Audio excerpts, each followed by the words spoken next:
What is up, blockchain gang? This is the Daniel Draghi Show, where we are weaving a web of destruction in Spider Tanks today. Spider Tanks is a PvP brawler by Game Media, a Netherlands-based company self-described as the world's first competitive Web 3.0 esport. Quick shout out to Quintuss, who told me about the game. There'll be links in the description to their channel, as well as both of our Gala games invite codes, just in case you don't want to use mine for some sick, twisted reason. Keep in mind that this is not sponsored content, just an honest first impressions review.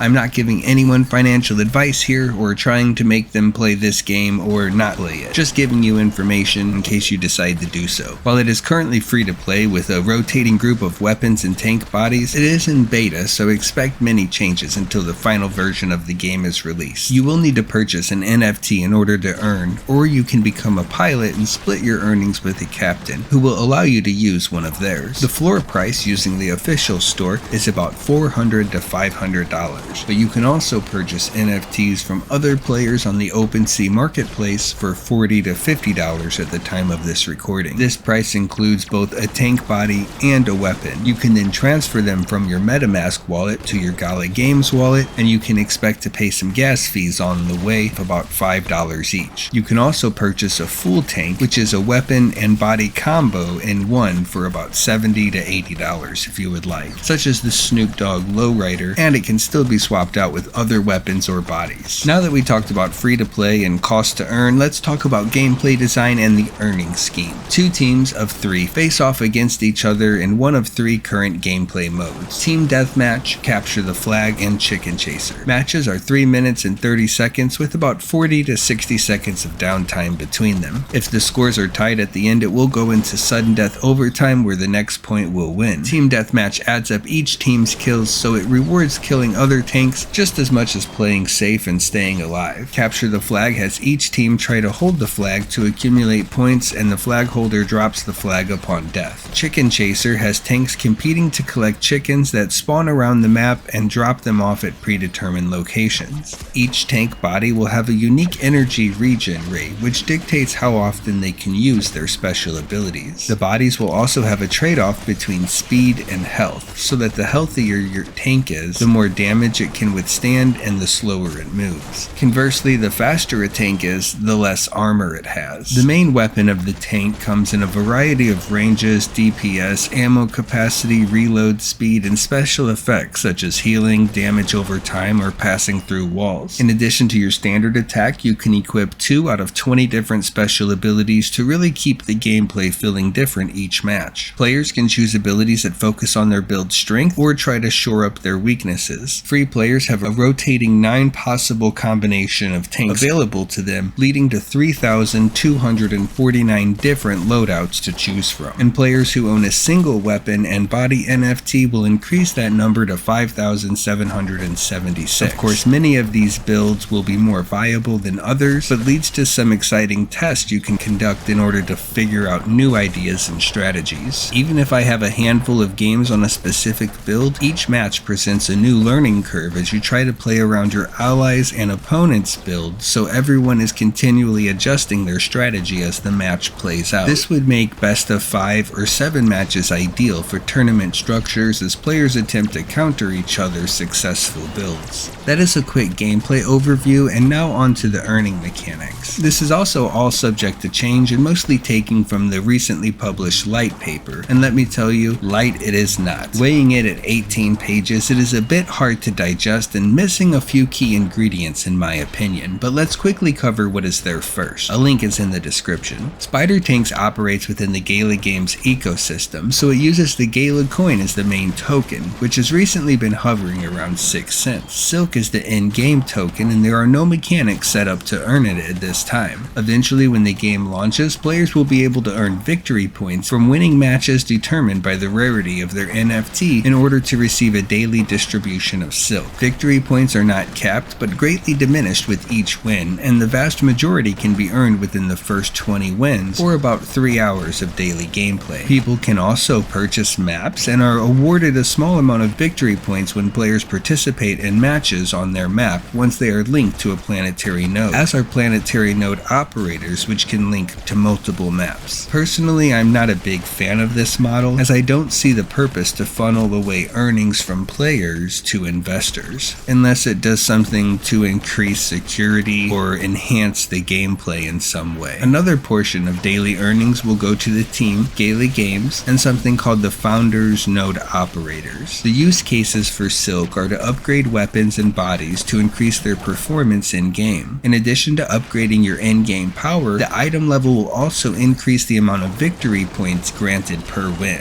Upgrades come in a variety of bonuses which can be re-rolled with additional resources to gain larger bonuses. Players can also earn additional victory points by spending resources to delay the diminished returns for that day, which I am also not a big fan of at all. Silk can also be spent to upgrade planets and maps to increase their earnings, as well by increasing the frequency at which they are used for matches. Once players are allowed to earn Silk, there will be a soft cap of 100 million. As players spend Silk in the store, it is burned, which allows more Silk to be distributed. In order to earn Silk from victory points, players must also hold Silk in their wallets or in-game, where their earnings will be limited based upon the amount they hold. Higher earners will also require an amount of Gala token to also be held. It is okay for a Lite-Paper to be missing many components in my opinion, but the gist of everything should be there. What I am surprised to still not see at this point is a breakdown of token distribution in a pie chart to show how much are available to the players. In summary, I think the game is loads of fun, and I'm glad to see a handful of players practicing each day even though there are no rewards at the moment. The game is being updated on a regular basis. It is accessible with free to play and earn due to the pilot program. It has an interesting reward structure and a great community that leads to enjoyable and challenging bursts of gameplay, which is perfect for people who like to play for half an hour to a few hours per session. The cons are that earning is not set up yet and there is no date to look forward to.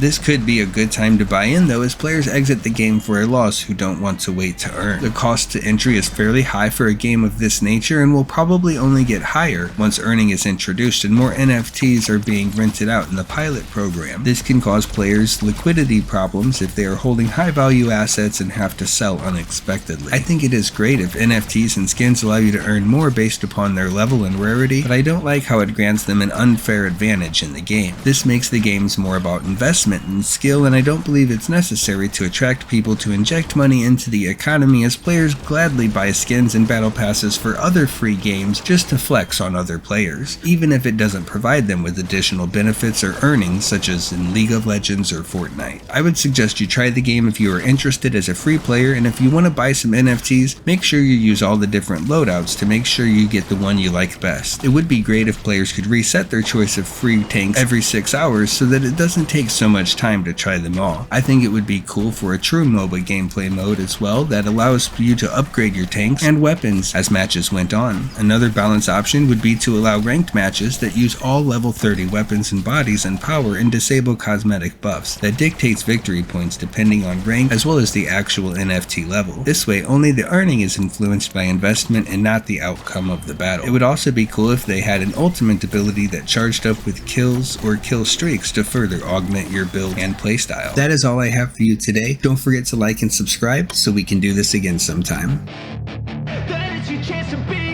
Hey kid, don't ever let them get inside your head. They'll tell you what to do in life instead of everything you know that you could get. Don't let them guide your life towards regret. I'll fight for what I love with every breath. My past is filled with things I won't forget. I use them all to push me to my best.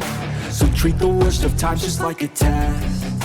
If only I could go back in time, I'd tell myself that everything will end up alright. Just push yourself, test yourself, figure out what you like, and find your limits, don't be rigid, always work towards a prime. Surround yourself with open minds, people can change your life. A few friends with intent can help you feel alive. Find a passion, take some action, and with a little time, just be patient, make a statement, try to enjoy your life.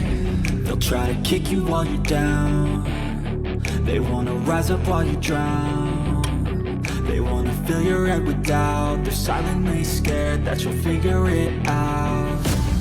I'll make it look like I'm losing, won't bother hiding my bruises. And when they finally think you're wounded, then it's your chance to be ruthless.